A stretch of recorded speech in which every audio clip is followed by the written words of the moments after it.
The Sars Customs Department have uncovered almost 20 million rand in illicit and illegal goods in Johannesburg.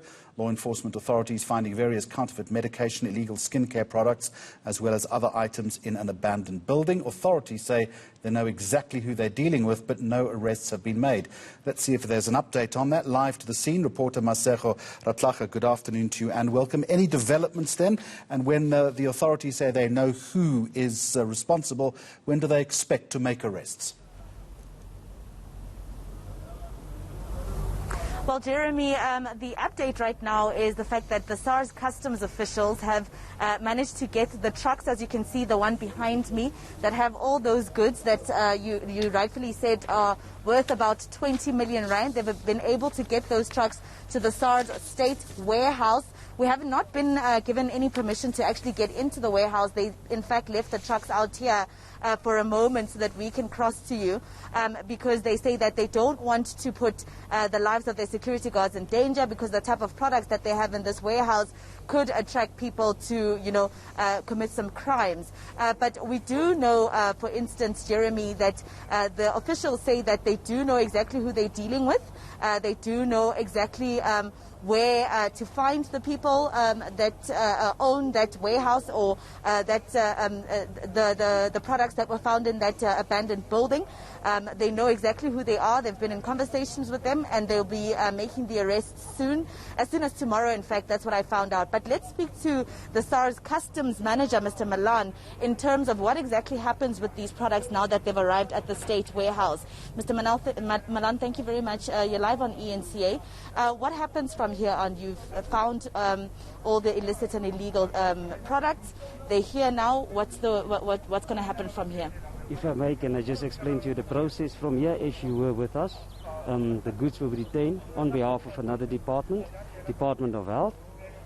So these goods will be taken into the state's warehouse where there's a secure and safe storage facility by SARS. The goods will be locked. The Department of Health and SAPRA will then come forward and come pull samples. After that, they will go verify whether the stuff is illegal, illicit, and then they will write to us then an affidavit for destruction of these goods.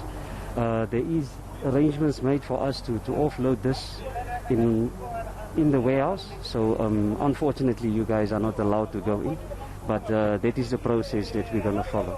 We did detain this stuff on behalf of the Department of Health, and we were working on a whole of government approach on the Okaya Malau operation, as you know.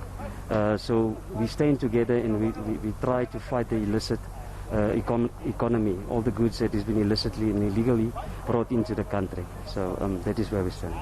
All right, Jeremy, that is Mr. Malan explaining to us what SARS is going to do from here on. I'm going to try with my colleague Deboho Masilo to take you to, there is an official from SAPRA here with us. He is the one who properly explained to us what happens in terms of the arrests. Mr. Wando, my colleague Jeremy Maggs is asking me specifically about the arrests. You did say that you know exactly who you're dealing with. So when can we expect any arrests to be made, and how many people are we talking here? Currently, we cannot confirm the people and the numbers, but we know the business people around the area. So we start a new investigation with the organized crime to look at the matter now and chase the owners of the consignment and the businesses. Okay, so I did realize that there were some books that SARS also took, computers as well, that show the transactions that have been happening. Is that what's going to lead officials to making arrests?